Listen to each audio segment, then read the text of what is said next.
Estamos aqui com a nossa irmã Maria Cândida.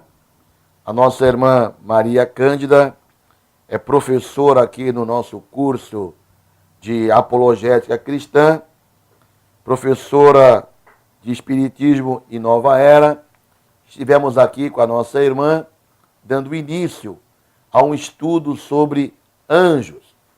E hoje vamos dar continuidade ao estudo.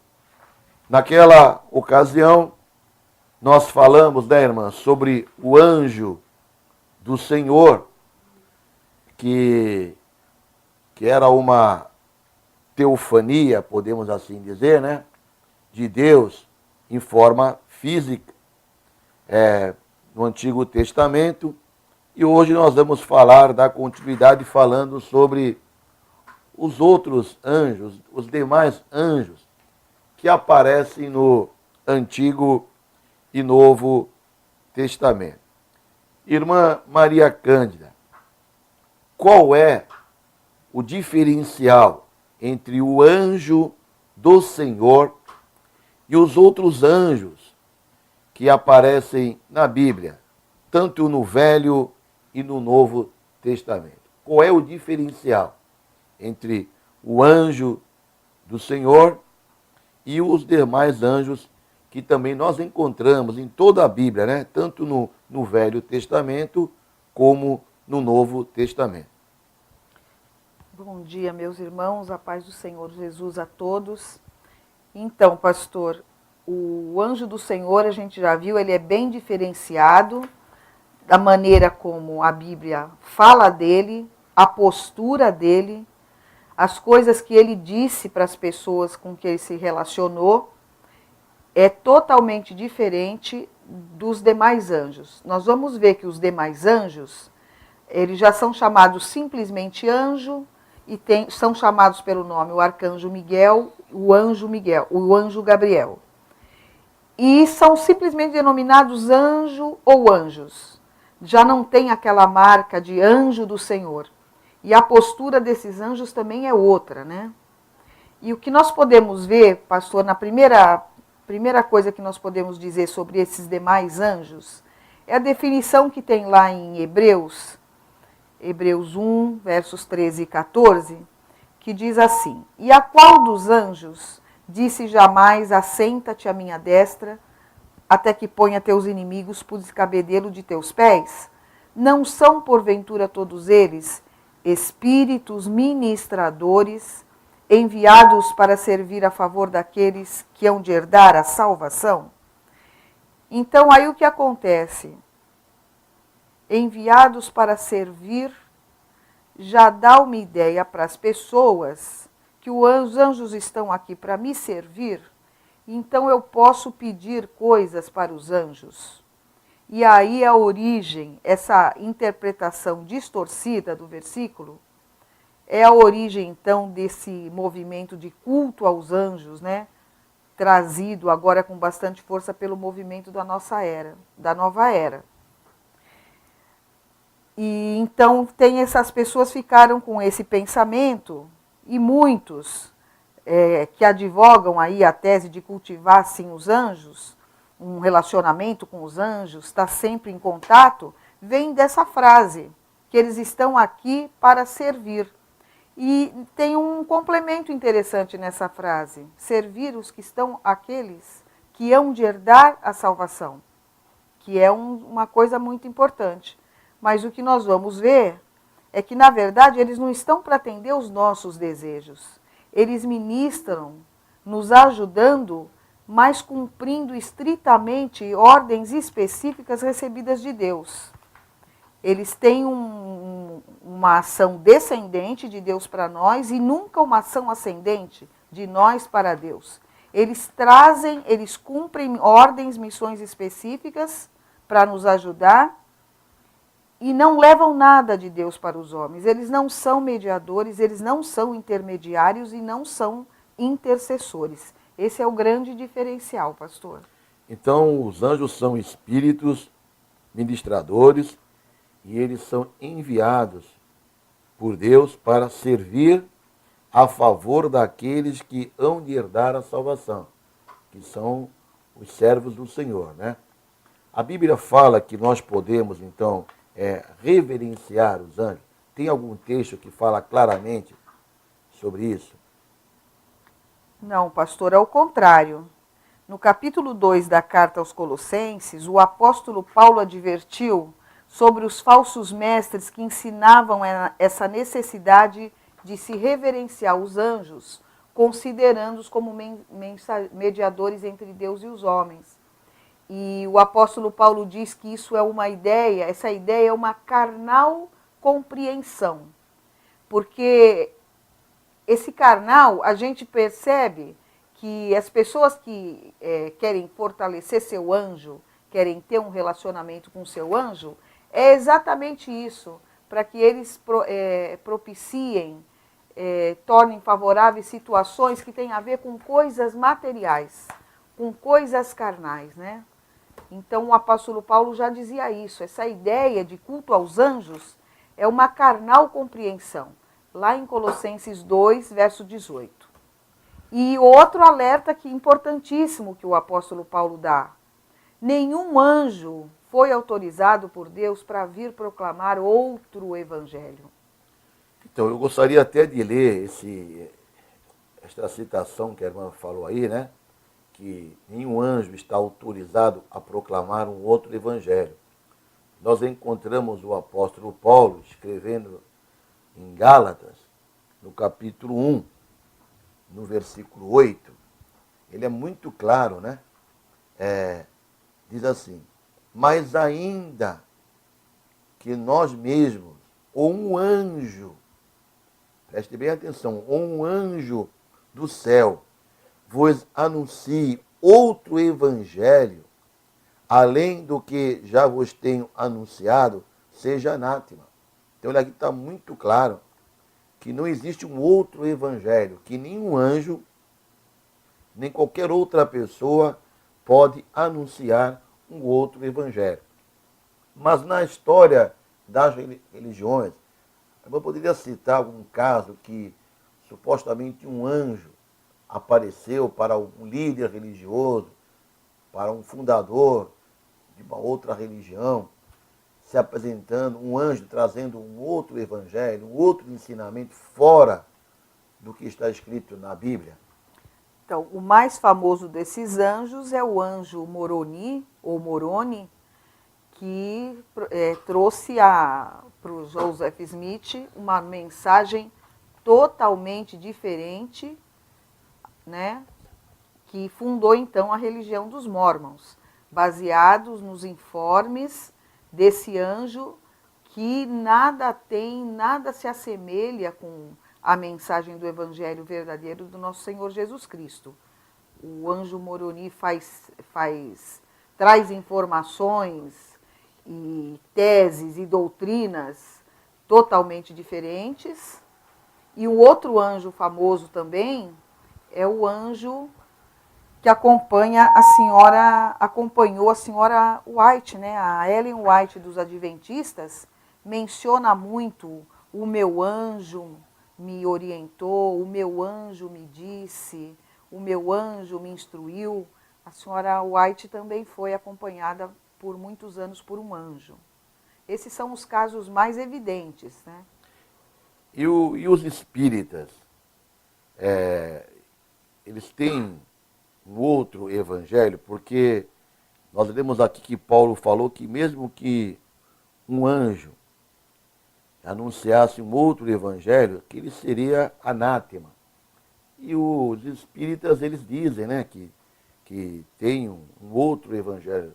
A irmã, que é uma estudiosa nesta área do espiritismo, da nova era, o que a irmã pode dizer a respeito desse outro evangelho divulgado pelos espíritas kardecistas? Então, pastor, os espíritas têm 3 evangelhos, né? O mais famoso, conhecido, é o Evangelho segundo o Espiritismo, que foi escrito por Allan Kardec. Agora, uma ressalva, não só o Evangelho, né? Todos os livros do Allan Kardec são produto de entrevistas, vamos chamar assim, que ele fez com espíritos. Então, que ele chamava de superiores, angelicais, superiores, muito iluminados. E então, os 3 evangelhos que eles têm, o primeiro, o mais famoso, é o evangelho escrito por Allan Kardec, e eles têm um outro evangelho que se chama Evangelho da Mediunidade, que o autor é Eliseu Rigonati. E tem ainda um terceiro que chama Os 4 Evangelhos, a Revelação da Revelação, que é uma linha do João Batista Rustem, que é uma linha de espiritismo chamada rustenismo, que tem algumas diferenças, mas basicamente é igual ao kardecismo. Então, eles trabalham com esses 3 evangelhos. O segundo, o espiritismo, o da mediunidade, e esse que eles chamam Revelação da Revelação. Todos recebidos por espíritos que eles dizem superiores, instrutores, mestres, essa nomenclatura que eles costumam dar para os anjos, né? E uma curiosidade, pastor, quando o Allan Kardec lançou de início o seu evangelho, ele foi bastante honesto, porque ele chamava de uma imitação do evangelho de Jesus Cristo. Depois ele foi convencido a mudar o nome para tirar essa palavra imitação, então mudou tudo e ficou se chamando o Evangelho segundo o Espiritismo. Mas no início ele tinha plena consciência de que os espíritos estavam fazendo uma imitação do Evangelho verdadeiro. Certo. Agora, irmã, quanto às atividades dos anjos que nós encontramos nas Escrituras, nós podemos dizer que a mais elevada é a adoração. No caso, a adoração a Deus. A adoração a Deus é a atividade primordial, essencial, principal dos anjos. E aí eles vêm na Terra, eles já fazem um serviço que tem a ver muito com a obra da salvação. Aí aqui na Terra, quando estão lá com o Senhor, a sua atividade primordial é a adoração.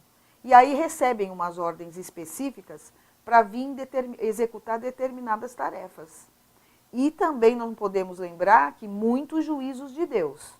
Nós vamos lembrar lá da morte dos primogênitos do Egito, em Êxodo capítulos 11 e 12, a destruição de Sodoma e Gomorra, Gênesis capítulo 19, que são momentos em que os anjos estão executando juízos do Senhor.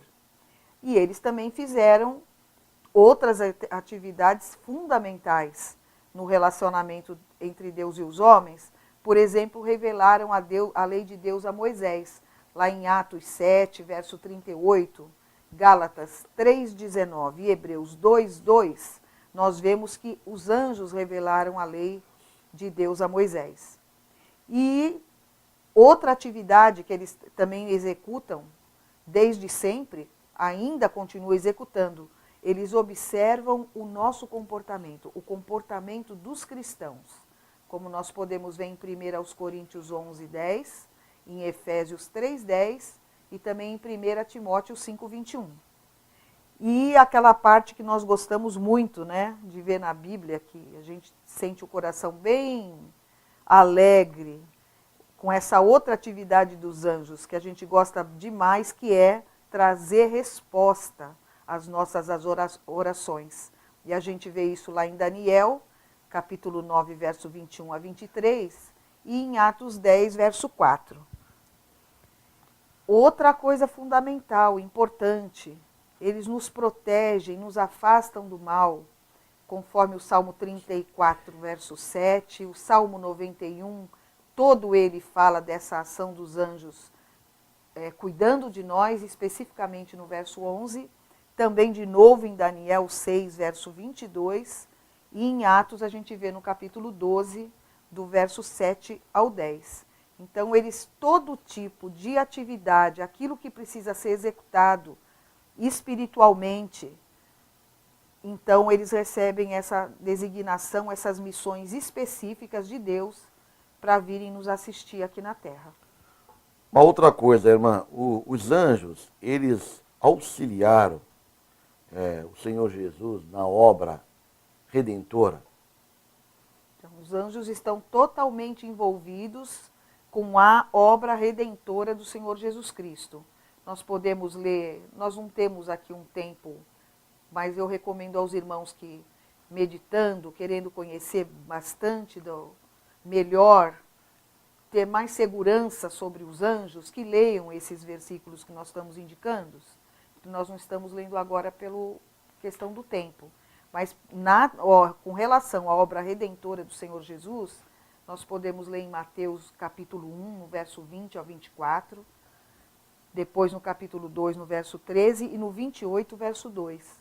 E no livro de Lucas, nos capítulos 1 e 2, nós vemos a intensa atividade dos anjos, em Atos capítulo 1, verso 10, e no Apocalipse capítulo 14, versos 6 e 7. Certo. Nós vemos, pastor, que os anjos vão desempenhando nas Escrituras papéis fundamentais, instrumentos poderosos, ministradores, né, como é definido em Hebreus, nas mãos de Deus, para desempenharem as mais diversas atividades. Agora, irmã, é importante frisar que a obra realizada pelos anjos são obras espirituais, né? Espirituais. Por isso que Paulo alerta que esse culto aos anjos é uma carnal compreensão, porque vai exatamente fazer essa distorção aí, de as pessoas começarem a fazer pedidos para anjos, e a atividade dos anjos não é conceder bens materiais e atender, satisfazer paixões e desejos. A obra dos anjos é espiritual e, de novo, eu repito, aquela obra específica, aquela missão que é determinada por Deus. Eles recebem ordens diretas de Deus. Uma outra coisa, irmã, no Espiritismo, o anjo, ele tem essa visão bíblica, o anjo é um status conquistado. Isso mesmo, pastor. O Espiritismo ensina que anjo, na verdade, é um status. Por quê que nós dizemos isso? Porque eles ensinam que o anjo um dia foi um homem que reencarnou muitas e muitas vezes, não só na Terra como em outros planetas, e ele, através dessas muitas, falam até em milhares de reencarnações, eles então chegaram à quase perfeição.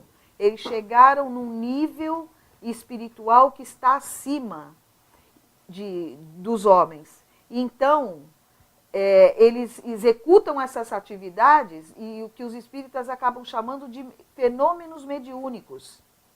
Porque eles dizem que não, nada mais são os anjos do que homens que evoluíram.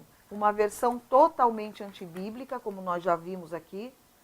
E, inclusive, eu vou ler aqui para ilustrar um trechinho curtinho, onde Allan Kardec fala isso. Ele diz assim: os judeus tinham ideias muito incertas em relação à vida futura. Acreditavam nos anjos como seres privilegiados da criação, mas não sabiam que um dia os homens pudessem se tornar anjos e partilhar da felicidade deles. Então ele deixa bem claro que era por ignorância. Os judeus não sabiam que um dia também seriam anjos. É uma definição totalmente antibíblica, como é a própria reencarnação. E isso que nós lemos eu estou lendo na edição da editora Petit, na página 43 do Evangelho segundo o Espiritismo.